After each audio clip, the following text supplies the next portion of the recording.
on the Bayou, Ole Miss comes of age. Who's the best team in the Big 12 and why you should never go with a counterfeit Tiger? This is the College Game Day podcast for Monday, November 11th. Rece Davis, Pete Thamel, and Ryan McGee here on a Veterans Day, and we salute all of those who have served our country, and we appreciate that very much.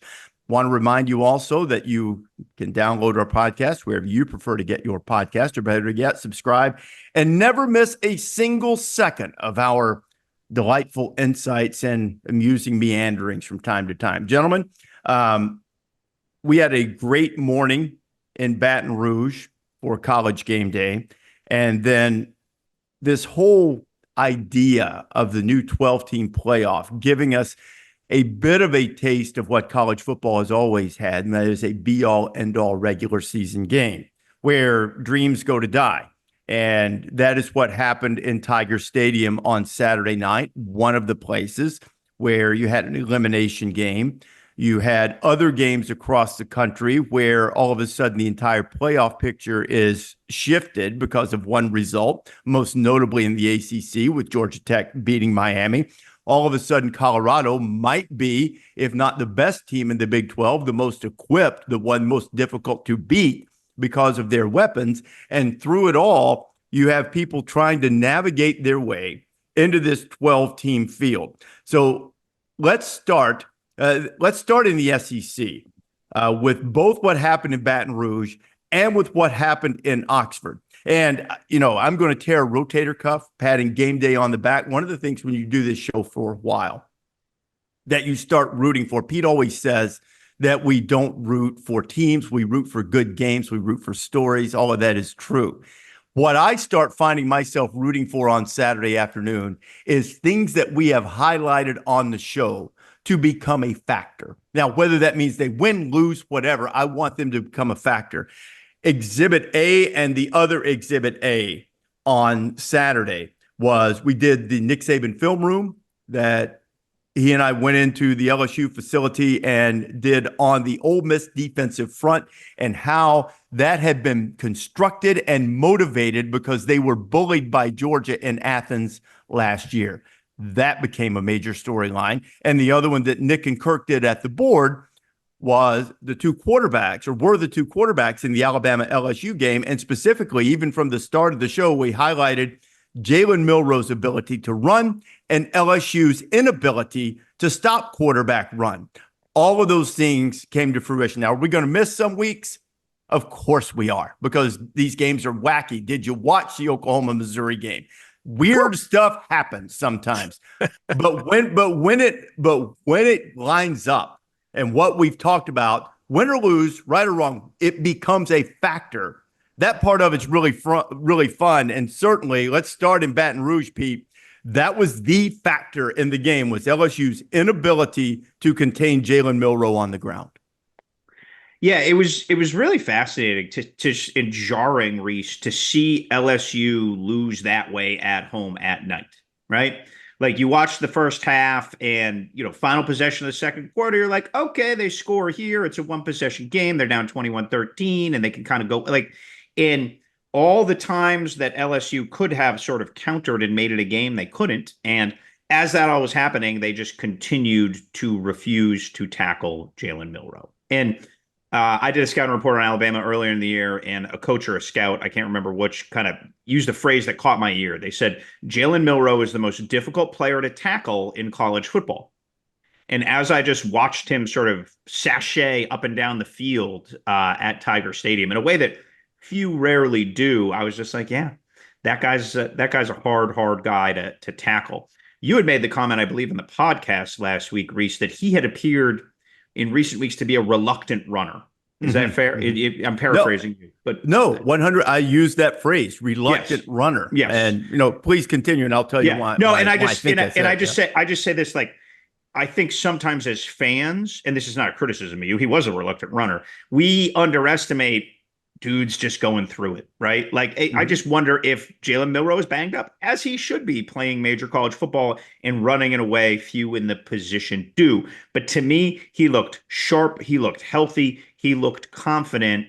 And he was the best player. He was the best player on the field, and it wasn't particularly close on Saturday night. And good for him, right? Like to bounce back. He's gone through ebbs and flows and peaks and valleys in his career. He's endured some criticism, some of it deserved, quite frankly, and some of it maybe from that side. But like Jalen Milroe had himself a night in an elimination game. And I think I'm going to test some material here before I kick it to Ryan. The interesting thing about this season, what's made it great, is this. Uh, it is, to me, 2024 will be remembered as the season of the games of the century, right? So remember, every year we did this. Oh, Notre Dame, USC, the game of the century. Alabama, OSU, the game of the century. So we are going to have next week, if things hold, our sixth top five matchup. This is not this weekend, the one after, with Ohio State, Indiana, which is like way more than we can have Marissa or somebody look it up, but that's way more than any year, right? Usually you get one top five type game a year, maybe two until the postseason. So we have that, like, this awesome collision thanks to realignment. But then we have games like Alabama, LSU that are like have the desperation of a playoff game because of that. And then Tennessee, Georgia coming up this week, which I'm sure we're going to get into, isn't quite the same stakes as that game, because I think 3-loss Georgia, and we'll talk about this, it is a in the playoff discussion, right? A 3-loss team, I've been convinced all along, is going to be in the playoff, and it might be them. But you have that subcurrent as the season is going on with these high-end undefeated games. You also have these games of teams with losses and maybe multiple losses that have that, oh my gosh, the season, scratching and clawing of desperation. So I think that's been a really cool duality and what will ultimately end up defining the season when we look back on it. Well, yeah, and where I was in Oxford on Saturday, hitting the ground on Friday morning, it had that air of what you're talking about, and it was desperation because Georgia obviously is not going to operate under the assumption they get in with 3 losses. And by the way, we said in August their schedule was awful and no one was talking enough about it. And now we've seen that, come to fruition. Your reward for getting through your most difficult rivalry game, no matter how much Florida's struggling, is to go to Oxford for a team that was super desperate. And now your reward for that is to host a top 5 team in Tennessee. And so it's just nuts. But that era in Oxford was desperate. But Jackson Dart wasn't operating as desperate. We saw him on Friday, and he was cool, man. I remember it was raining so hard. I thought a lot about it. It was when I was a student at Tennessee, working for the football team, sitting in the press box, and it was pouring down rain, and Florida's coming to town, and Brent Musburger went walking through the press box, and we yelled to Brent, "Hey, Brent, can Shane Matthews play in the rain?" And he goes, "If Shane Matthews can grip it, he can throw it." And that's what I kept telling everyone about Jackson Dart. And not just did he throw it, he could also run it, and reminded you of that too. And so it's really interesting, Rece, because I was a 16-team playoff guy in the beginning. And then I became a 4-team playoff guy because I liked the fact that it was really, really difficult to get into the postseason. But now what we're seeing is the intensity of what Pete's talking about, which is, 2 undefeated teams is great. And, a 1-loss team and an undefeated team is great. But these games I'm going to with these 2-loss teams that are barely hanging on to these rankings is crazy. You go to Ole Miss, and what were they talking about? They were talking about Katy Perry weekend, and they were talking about 1969 and Archie Manning, greatest, performance in a loss ever against Alabama in Jackson, Mississippi. But guess what? They saved the season by beating number 6 Georgia the next weekend. Those are the games they were talking about. And so, when we're digging through, when the fans are digging through the history books and through the memory banks to come up with all of their own personal games of the century for week 11, and we're doing it on week 6. That byproduct, I hope, when we've talked about this before, I hope that continues, forever, and it isn't diminished as we get used to a 12-team playoff. I don't think it's going to be, but we'll see. I'm gonna make a prediction that that Nick Saban on game day is going to get really, really fired up about this notion of evaluating teams because of the Georgia schedule that you mentioned. And so this becomes, I argued, I think last week when we talked a little bit about playoff expansion, that I'm not a big fan of the guaranteed spots in the playoff once they expand to 14 or 16 for the Big Ten and the SEC. I figure they're going to win their way there anyway. but let the court stipulate that this is a pretty good argument in favor of that. That Georgia as a 3-loss team, depending on how it plays. Now, they didn't help themselves with the way they played against Ole Miss. Right. Almost all of that because Ole Miss played brilliantly. I don't want Rebel fans to get upset. Don't really care if they get upset, but I don't want them to misunderstand what I'm saying here. Ole Miss opened up a big old can of whooping on their backside. The better team won the game. Team that played better on Saturday won the game. But if you get through this and Georgia loses to Tennessee, close game, lose a 1-possession game to Alabama, win at Texas, now all of a sudden you're going to look at that and you're going to equate it with all of these teams that haven't beaten anyone or maybe even played anyone of the same caliber of team that Georgia has now played or will play by the end of this weekend 4 times, minimum 4 times. So it's a little bit of a tricky deal, but I also, and Georgia does have this thing in their favor. They won the Texas game. I have long been a proponent. I have no doubt in my mind that the 2022 Alabama team was better than TCU. They were better than them. But this is where you figure out the best versus most deserving. It's not an either or. It's a mix. And part of your best resume has to be winning a significant game. The number 1 spot on your resume, your case that you're making cannot be that we played close or we had a tough schedule. You have to win some of them. Georgia has a big old check mark in that category by having won at Texas. And I really believe that the football judgment of the committee in this 12-team playoff and the way this season is unfolding will be on full display. And it will ruffle some people because I rather imagine that Gary Pinkel, Jim Grove, Mike Riley, Will Shields, Randall McDaniel, guys who coached the game at the highest level, that they're going to look at what Georgia has been asked to do, and they are going to understand the difficulty, and they're going to evaluate how they play. Now, that said, if Georgia is going to get the benefit of the doubt, Carson Beck has to play better. Georgia has to run the football better. They've got to be better on offense because I'm going to tell you, guys, Georgia can beat anybody. They're still, although they took a little chunk out of it there, they're still the team that I don't like to bet or pick against because of the way they can play. But that offense doesn't look like a playoff offense. It doesn't. No. I mean, not at all. And, they can't run it. They turn the ball over when they pass it. They couldn't protect against an elite defensive line. And, on the other hand, Ole Miss hasn't played nearly the schedule that Georgia has, but they have trailed for less time than anyone other than undefeated teams. Army and Indiana, they'd only trailed going into, I don't know how much they trailed Saturday. I don't know the game time of it. But going into Saturday, only Army, who hadn't trailed at all, and Indiana, which was also undefeated, had trailed for less game time than Ole Miss.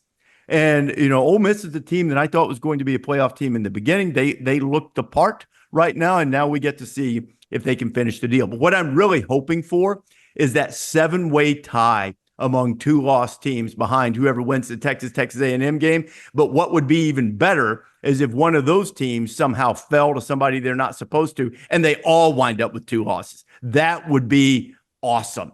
That would just be fascinating. Yep. They trailed for about 9 minutes. They trailed. Okay, 9 minutes. So now they've still trailed for less than 30 minutes of game time all season. They didn't trail for any game time against LSU. They lost. And then somehow they gave up those 4th down conversions against a woeful Kentucky team, which is a very bad loss. That's right up there among contenders with Northern Illinois. Maybe not quite as bad as Northern Illinois against Notre Dame, but that's a rough loss to take it home for Ole Miss. Might even, when it's all said and done, that one might even cost them a home game in the playoff if they're able to finish the deal and get in. So it's, but anyway, it's pretty fascinating theater for sure, Pete. Ryan, wasn't Georgia's touchdown drive a short field? Like, was it pump block? Yeah, it was short. It was short field on turnover. Yeah.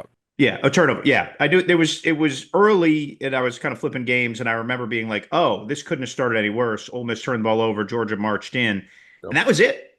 I Yep. mean, that was it. That was probably the most like Ole Miss winning was surprising, but in part because just you hadn't seen that brand do that, as Rece hinted at earlier. But Yep. I just think the way they won, like Yep. you can't overstate enough. Georgia had 245 yards of total offense. Georgia averaged 1.8 yards per carry on the ground.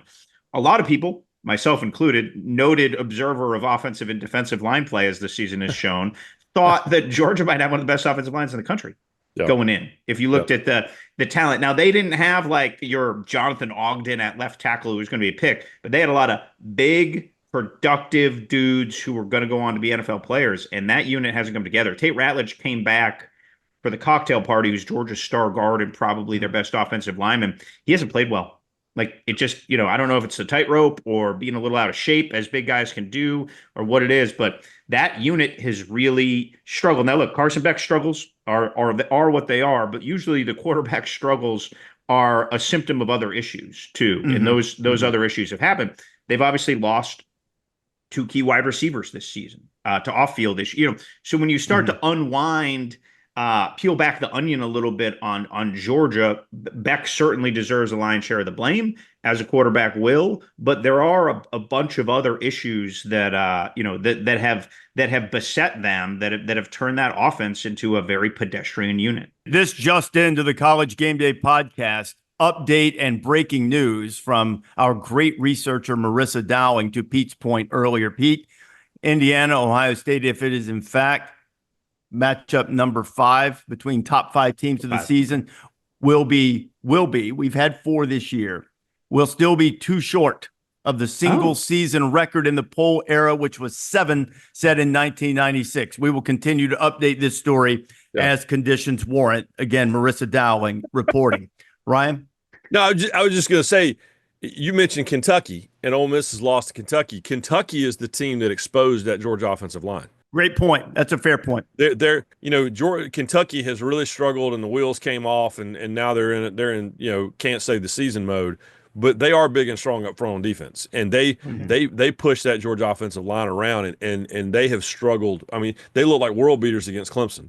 And I think they had week 2 like Tennessee Tech or ETSU or somebody, and then but Kentucky exposed them, and that's been a problem for them ever since. But yeah, and that's what I was talking about with their schedule. I said this in the summertime. We were talking about Oklahoma, and we were talking about Florida, and we're talking about some of these impossible schedules that the SEC handed out. And I said all along, you start the year with Clemson, and then you go to Kentucky right before you go to Alabama. And then the Auburn game is sitting there in the first third of the season, which is crazy. And then you had Texas followed up, oh, by the way, by Florida, who's not great, but it's your biggest rival. And then, Ole Miss, Tennessee, it's just that schedule all along. And now, oh, by the way, they finished the year, for you kids out there that don't know, the Georgia Tech-Georgia rivalry is kind of a big deal down there. And Georgia Tech isn't bad. So it's it is a ridiculously impossible schedule, and when your quarterback's throwing it to the wrong jerseys, that just makes it harder. And when Georgia Tech quarterback's healthy, I would venture to say they're quite good. Yeah, 100%. And that's a game they just take for granted, like a Tennessee Vanderbilt or whatever. And I'm like, you don't. As soon as you take it for granted, they're going to ruin your season. Yeah, Tech played Georgia tough last year. People forget. They played them very tough. And I think it's pretty easy to find best in the game, given the stage, given the performance. Best in the game would be Jalen Milroe, the Alabama quarterback, who ran for 185 yards and 4 touchdowns after running for 155 yards and 4 touchdowns against LSU the week before. So Milroe well over 300 yards, 8 touchdowns and 2 runnings. And, we've touched on this briefly with Jalen. I was talking to Kalen DeBoer on Friday, and it wasn't new to our conversation, but prior he had unleashed this idea with the media, and he had used the word over and over again, I think intentionally, that to Pete's point earlier about being difficult to tackle, that running and being a willing runner is Jalen Milroe's superpower. So try to use it. And he was able to use it effectively against LSU. And you know what happens when you do that? Then the passing becomes easier. And I think the real temptation, you guys know that I love Lou Holtz and learned a lot from spending time with him and 10 years in the studio. And it really used to frustrate Lou, who loved nothing better than a quarterback who could run, than a quarterback who was effective running. And then the next year in his career was a more reluctant runner. And how Lou, in his own inimitable way, although I will now try to imitate him doing it. Lou would go, these quarterbacks come in here and they get the job and they move the offense by running the football. And then the next year they want to play quarterback, sit in the pocket like they're the NFL. Right? And look, Jalen Milroe can do that. We've seen him be effective throwing the ball. And that was Lou's way of saying, okay, fine, develop your game, expand your game, throw the ball. We need you to do that. Don't go away from what makes you great. And, I think if you look back in recent years in college football, guys who have done that brilliantly, first three guys that come to mind, Tim Tebow, SEC Nation buddy, Cam Newton, and Lamar Jackson. Now, there are others, but there are three right there at the beginning that I think of as you looked at the pros. I mean, Cam may be a little bit different because he was just so big and strong and everything. But the question, can they throw effectively? Can they throw effectively? So the temptation is to prove it because everybody has goals and aspirations to play at the next level, and that's great. I don't know. I haven't talked to Jalen about this. I don't know that he fell into that trap. But if he did, he wouldn't be the first, and he won't be the last. That guys, I mean, I'm sure even Tebow, probably had to by his last year at Florida. Now, I think Milroe is a more polished passer right now at this point than maybe Tim was at a similar point in his development. Though I think Tim got a little bit of a bad rap. There were times when he threw the ball really effectively for Florida and even had some moments in the NFL.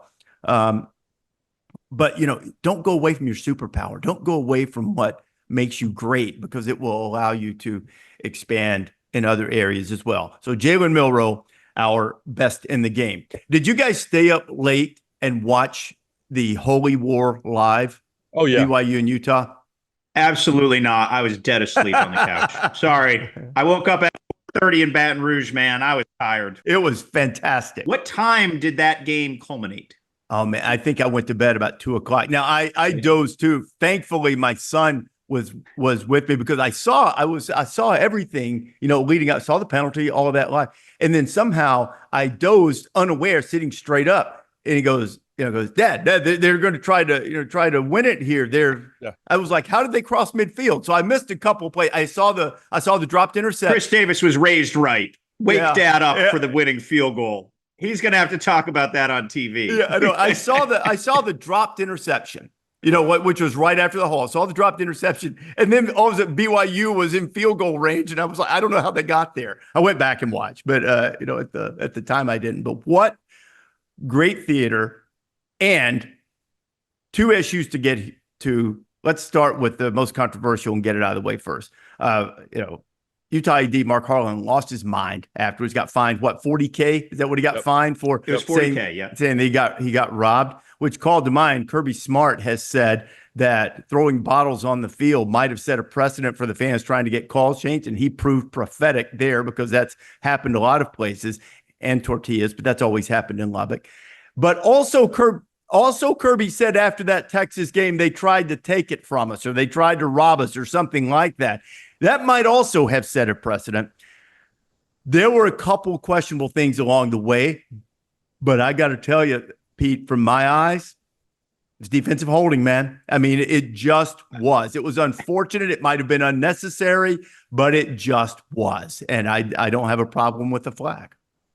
So I woke up seeing all the headlines about Mark Harlan and seeing his I'm mad as hell and I'm not going to take it anymore impromptu press conference. And for listeners, athletic directors don't talk in the postgame press conference. They just don't. So pretty rare for him to go take the podium to do that. That wasn't like he, in a moment of frustration, grumbled to the beat writer on the side. He went in intentionally and said that. So I'm like, man, where is this controversial call?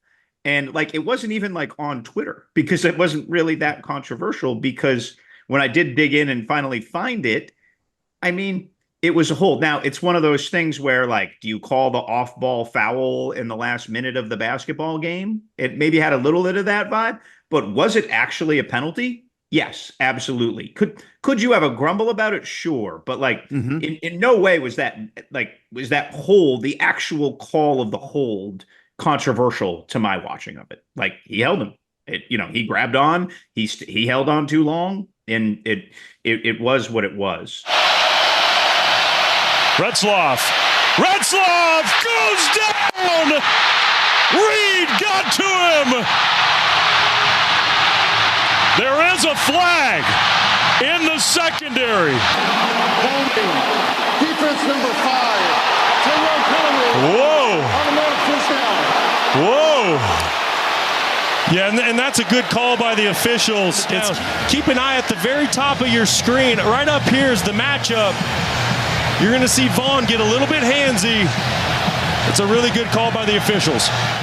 Yes, Mark Harlan. The image I'll remember about that 5 years from now is him wearing a pink beanie. They must have had some sort of night where everybody was wearing. It might have been cancer awareness. I'm not sure. Berating the official in a pink hat after the game, pointing at him. I was just like, Holy war. Yeah, college football can't make it up. Well, and I'll say that there are circumstantial no calls.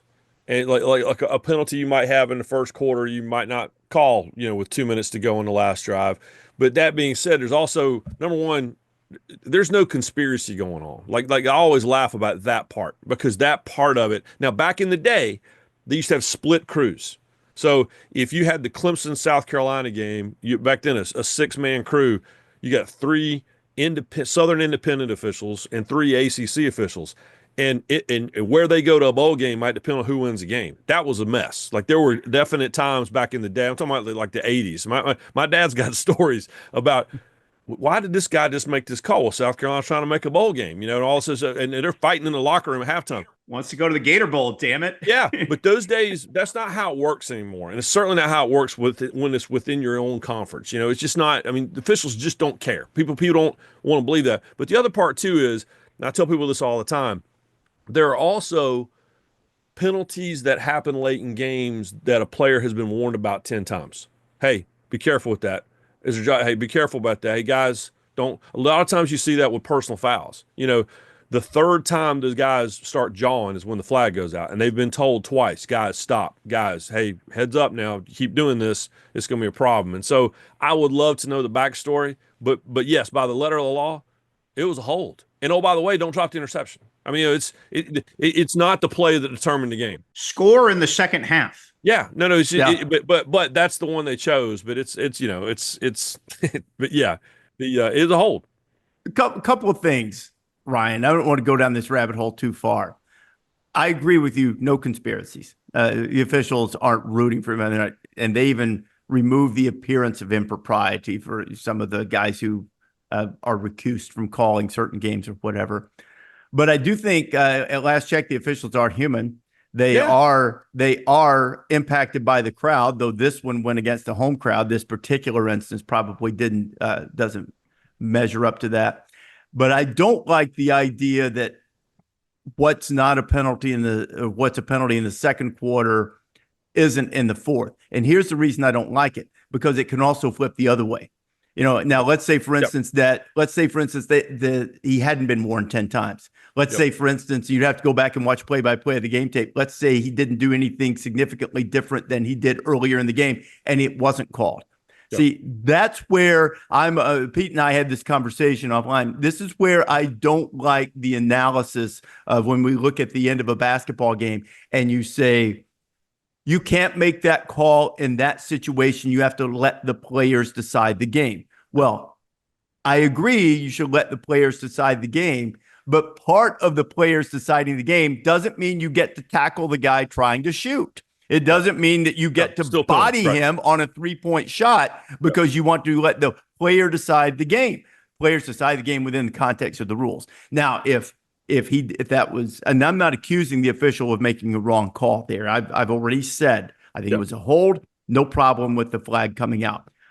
But I think that If it comes out in the second quarter, it comes out in the fourth. If it comes out in the fourth, it better have come out in the second. That's all I'm saying, is that from a consistency standpoint, I would prefer to see that. Okay, BYU still unbeaten in the Big 12.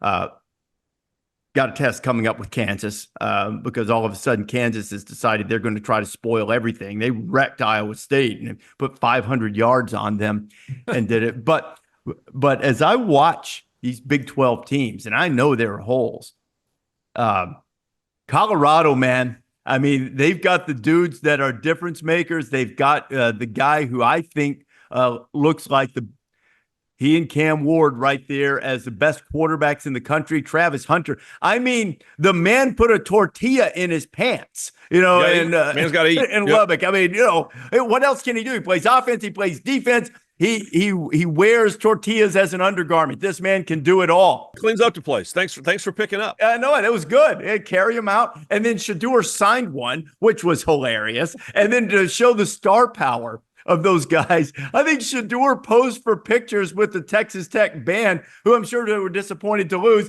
but they're delighted to get to take pictures with these big stars. And if they win their games, and they have some tests too, I think they have to go to Arizona State coming up, and they've got Utah this week. Really good week to catch Utah, by the way, after that devastating loss, 5-game losing streak, early in the morning kickoff. They're kicking off at 10 a.m. local time. But if they win their games, they're going to the Big 12 championship game. And are you really going to bet against Shedeur Sanders and Travis Hunter for making enough plays to get them into the playoff? Are you? If they get there? No. How about Shiloh with the prime dance? Shiloh with the pick six that started. He did it. He held the football and started doing it. I was like, this is happening right now. No, it's. I tweeted this at the time. It's very inconvenient for a lot of people. Why? I don't know. I think that side's overblown a little bit. I saw you said that. I don't know, man. But this is based on what people are stopping and saying to me in the airport. I'm tired of hearing about it. I don't want to hear about these guys anymore. And listen, there is a certain age and a certain area that people live that are saying it to me. It's not like I'm being stopped by college students that are sick of hearing about Colorado. I'm hearing from their dads and their granddads, right? It's the same guys in the 90s that didn't like Deion. I mean, it's still out there. I mean, anytime. But it's okay to not like Deion. He's a polarizing guy because of the way he carries himself. Yeah. I mean, I think he's fun. I think he's hilarious and always has been. But if he's off-putting to you, it's okay. It's okay not to like him. You need a villain. No. To me, it's like Steve Spurrier in that everyone hates him unless he's your coach. If he's your coach, he's the greatest coach. Everyone in Columbia, South Carolina hated Steve Spurrier. And then, and now, he walks the streets, could be carried down the street. It's just, it is, I just think, I love it. I think it's great, but it is inconvenient for a certain set of old school, crusty, get off my lawn college football fans who have never liked Deion. And I love it. And I'm not saying it's the group that it was a year ago, but I don't care if it's only 3% of college football fans. I love watching them be uncomfortable. I just think it's amazing. But I don't want to play them right now. I don't. And listen, the same thing that people are like, well, Ryan Williams and Jalen Milroe, that's only two guys you need. Well, I kind of feel that way about Colorado. They got the two guys I need. If I've got a chance to beat you, on a Saturday, maybe I catch them at the wrong time. I love it. I think it's anything we can do to make, one pocket of fans angry. I'm all about it. Yeah. Hey, Pete, before you jump in here, I want to jump in here real quickly before you jump in and be clear about this. I don't know that I think they're the best team in the Big 12. In fact, I don't think that they are. But they have the players who can make the difference and pull games out for you. That's what I'm saying. I don't want it misconstrued that I think they're really improved, but I just think they're the ones that have the difference makers who can save games for you. I'm sorry. Please continue, Mr. Thamel. And totally fair. Here's the Colorado paradox: is people talked about them way more last year when they weren't very good and they lost 6 straight to end the season than they have this year when they have improved to be a very good, deservedly ranked college football team. And I did a analysis of them on game day, talked to 4 or 5 coaches and assistants and scouts who'd played them and looked at them this year. And the difference in Colorado is they have accentuated those 2 undeniable superstars, right? How about this? Colorado hasn't had a player drafted from the program since 2021. Yeah. I mean, that's like a full, that means you went to Colorado for 4 years and didn't see a player drafted. Like that's a that is a drought. And that just shows you what a rut, Dion really walked into when he did. But two things stood out to the coaches I talked to. One is they've made significant upgrades at their coordinators combined with upgraded talent, right? You could have Sean Lewis did a good job for what he had last year, which was no offensive line, great quarterback, good skill on the outside. But what they've done is filled in with some beef up front, and they now have a little bit more sophisticated schemes, and they've done that on both sides of the ball. So give Pat Shurmur credit for giving them a more holistic offense. Now, are they like an elite run team? No, but can they actually run the ball and have some reasonable threat to do it? Yes. And on defense, they have a bunch of like very good players. Like coaches were very complimentary of DJ McKinney, who's the corner opposite Travis Hunter. He came from Oklahoma State. They feel like in 26, he could end up being like a top 100 draft guy. Like he's an elite kind of guy. And they filled in, they took Robert Hodge, the nickel who played well the other night from Liberty. So they took a bunch of veteran, experienced college guys to complement the very good players, and they filled in the roster. They filled in the roster nicely. They have a big sawed-off nose tackle, Chidozie Nwankwo, who came from Houston, who's what they didn't have. They didn't have a 300-pound plug. If you're going to win in college football, you need a dude who can get in there, eat two gaps, stop the run. So they've done some little things like that have allowed the stars to be the stars. So all credit to them, man. They built it, and they're good. And my last point here is that Prime has a swagger. They play with a swagger. They play hard. They play consistent. They were up and down last year. There were times when they were inconsistent. The talent has now met it, and he is leading them in a very strong way. So all hats off. Absolutely. And, he's talked about, to your point about the coordinators, that they make adjustments the way NFL teams do. And NFL teams, because everything is so even across the board, even for bad teams like our Jacksonville Jaguars. Go Panthers. Or the Patriots. Yeah. We got some pretty bad NFL teams on this point. Yeah, that's right. Well, it's pretty good. Good day for the Patriots. It was. Although I kind of want the number one pick. So I was like a little bit like, How about Drake May coming in and trying to get him to clap it up for the defense? I'm not sure the press conference is quite where we do that, Drake. But anyway, I digress. But they've made adjustments now. Colorado does. Not that they didn't before. I'm not suggesting that, but the systems are in place, which Dion says is a strength for them. And now we'll be able to find out if they can finish the deal, get into the Big 12 championship game, and then be one shot away from getting into the playoff. And Dion back in Dallas playing for the Big 12. Oh, can you imagine? A spectacle? I think it might be. I mean, if they make it, even in its current state, that you can just dismiss Utah. But I think they're in a good spot. They're in a good spot. And then their last game's a home game. Forgotten who's their last home game? They've got Oklahoma State. Oklahoma State, which is an absolute free fall. Desmond picked them as his super dog last week, and I said, that's a great pick, Des. I said, surely they can't lose all of them, can they? Maybe so. Maybe they can. And they returned 19 starters. Yeah. It's vexing. It's perplexing. It's those two programs, Oklahoma State and Florida State, just mind-blowing the way it's gone sideways. Before we get to that, I want to hit one more game. If you're not good enough, a loss will find you, especially if you play a good team. A loss finally found Miami. Now, I thought they were good enough, and I still do. I think they're dangerous for some of the same reasons that we talked about Colorado. They've got Cam Ward, who's an absolute magician. And, Georgia Tech made a play on him. Romello Height, who played at Auburn, played at USC, I think was the one who knocked the ball loose, I think, on the final strip sack. Had he doesn't do that, you really think Cam Ward might not lead them down for a score? He can save them. But the thing that's happened in those two conferences is I think that result probably made both of those conferences a one-bid league. Miami's still in it. Clemson is now suddenly still in it, depending on how the tiebreakers fall out. And SMU, which has lost to BYU, but not a conference game, is in it. I think the ACC and the Big 12, more likely than not, will wind up being one-bid conferences in the playoff. What say you, Ryan McGee?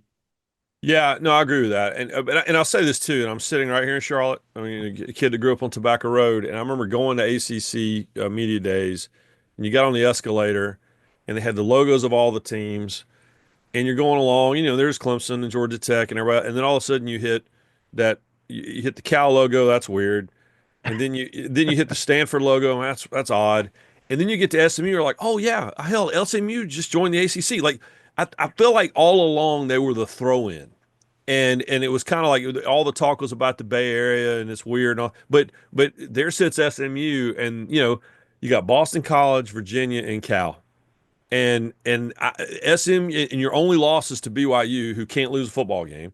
And so I just, it's in an odd way, all these ACC people that didn't even realize SMU had joined their conference, they need for SMU to keep winning, because if they're going to get more than one team in, I think they're the key. Because you got them, they're too good to keep out, plus someone else. But yeah, I think you're exactly right. I thought that exact same thing as soon as Miami lost. But you can't, no matter how good your quarterback is, you can't keep.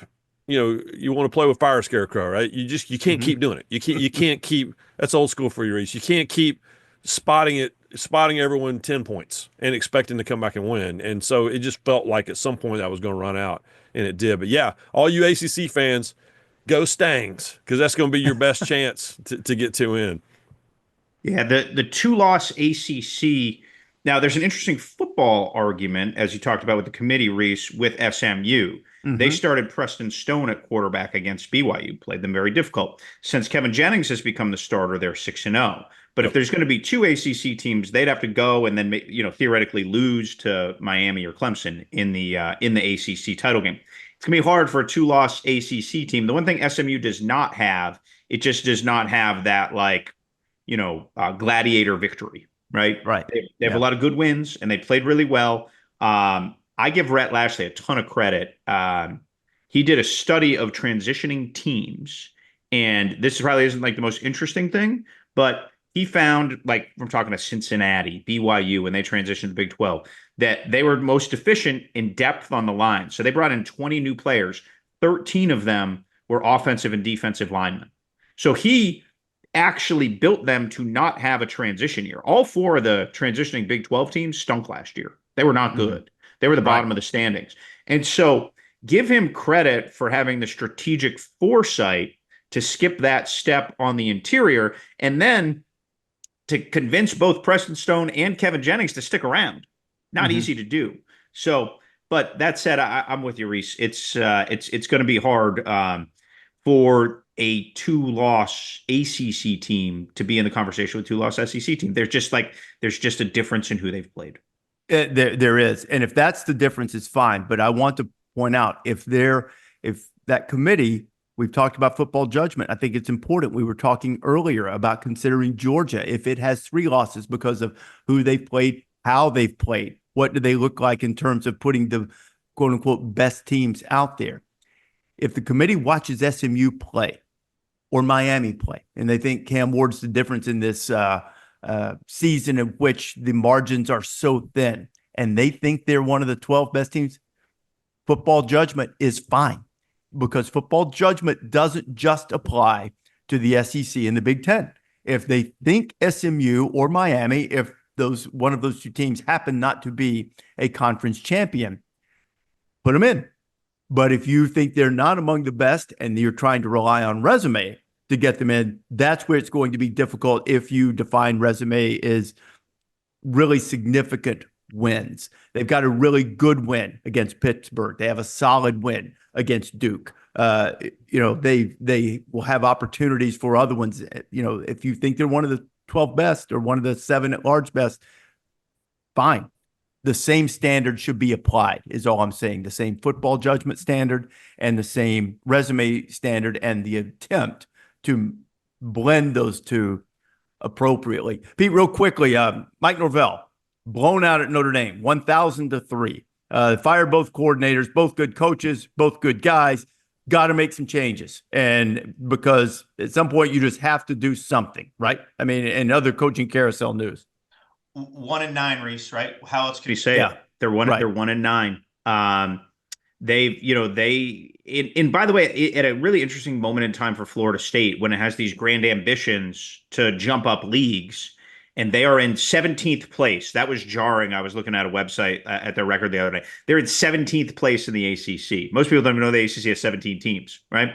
So considering some of the historically bad programs that are in front of them, it's a really wild moment in time for Florida State. So Mike Norvell, they just gave him a giant deal, I believe, through 2030, like an $80 million contract, which he deserved, by the way, for back-to-back double-digit win seasons in the ACC last year. So they're going to reboot. The thing I'll be curious about, Rece, is will Mike Norvell bring in an OC to call plays, or will he continue to call plays? That's an evolution. We saw it with Eli Drinkwitz. We've seen it with some other play callers.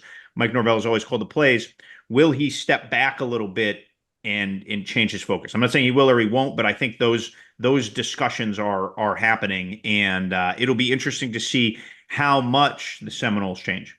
It will be for sure. And with Florida State being in 17th and the potential for SMU to finish in first, think about this in terms of realignment, right? We have the possibility that in the Power Four conferences, that the champions of the conferences are Oregon, Texas, Colorado, and SMU. Small asterisk beside Colorado because they're returning to the Big 12, but you have four newcomers in their first year in their new conference as potential conference champions. If that doesn't underscore the realities of realignment and the way things have shifted, I don't know what was. That's not a prediction. That's an observation of what could happen. Occasionally, we do dumb loses more than smart wins. And most of the time, it is for some type of ill-fated thing, not handling a punt snap or choosing to go for two when you shouldn't have, or dropping the ball short of the pylon. But occasionally, you bring in some bad karma. You bring in some things that serve as distractions to somebody or just unnecessarily add to the circus. This is where we get to dumb loses more than smart wins in Baton Rouge this weekend. The governor, as Pat McAfee called him, Jeff Landry, wanted a live tiger on the set. Well, the people with Mike's big habitat there said he's not used to this. We can't bring Mike out as they did in the old days and feed him raw steak and have blood all over his fangs to try to intimidate the people. Well, the governor said he didn't care about that. He's the governor of Louisiana. I mean, Louisiana has a long history of politicians moving any which way they can by hook or by crook and getting exactly what they want. And what they wanted was a tiger on the field. So somehow, despite the fact that Brian Kelly wanted no part of this, and the LSU administration apparently wanted no part of this, at least by their actions, they're still wound up with a tiger on the field prior to the Alabama game. I've forgotten what his real name is, Omar, some such thing. I was calling him Bootleg Mike. No, said our great producer of Game Day, Jim Galliero. He said he's Faux Mike, and you spell faux, F-E-A-U-X, Faux Mike. Oh, this is brilliant, I thought. So we started calling him Faux Mike. I wanted Faux Mike to show up on the quad Saturday morning. Didn't see him, but he wound up out there on the field. So you take a tradition that is beloved in LSU annals of bringing Mike out there to growl. They used to hit the cage with a stick, and he'd go, as Nick Saban said Saturday, roar, although it was much louder than Nick's roar, which Nick Saban growling on TV is gold. But anyway, they bring Faux Mike out there, and they get their doors blown off. I mean, maybe they should have let Faux Mike loose to see if he could catch Jalen Milroe, because no one else could. And you know what? That just shows. Stay out of it, politicians, because dumb loses more than smart wins. You have a dumb idea. If you're going to bring a tiger on the field, it's got to be Mike. Can't be Faux Mike. We accept no substitutes for some of the nostalgia and the traditions of college football. Download this podcast wherever you prefer to get your podcasts, College Game Day Podcast, or better yet, subscribe so you never miss a single rant like governors bringing in fake tigers.